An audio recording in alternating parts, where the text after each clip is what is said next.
I always love a challenge, and she's going to challenge all Zionists, which probably means Jews. They say that they talk all their talking points, but not the ones that she's going to bring up. Generally speaking, I will say probably a lot of people can't answer her because most of these are hoaxes.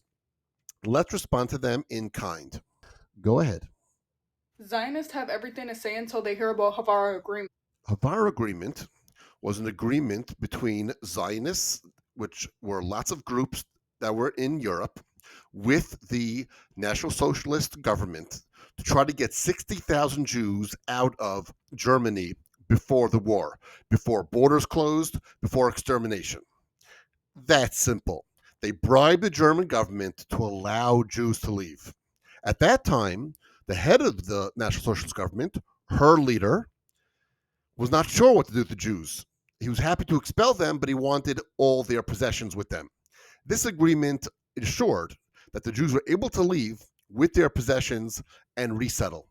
That's all. Next. Or five dancing Israelis.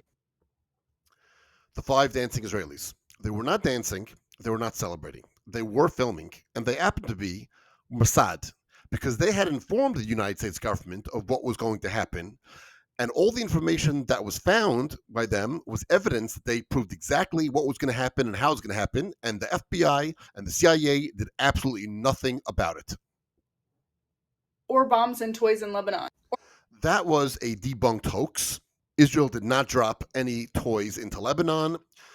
There were explosives that were found in the southern Lebanon from previous conflicts that had to do with the Lebanese internal wars that looked like toys, and children were picking them up because they looked like toys and were getting hurt. And of course, anything happens in the world, blame Israel. Or about Israel bombing the third oldest church in the world. Well, this church sat in Gaza, which was given to the people in Gaza to rule themselves in 2005. But they decided to start a war on October 7th, 2023. And when Israel retaliated, part of the church was destroyed because it's in the way of H group. And Nakba 1948. Israel is not responsible for the Nakba. Egypt, Lebanon, and Jordan told the people to leave. They will wipe out the Jews and they will give the people land back and also rewards.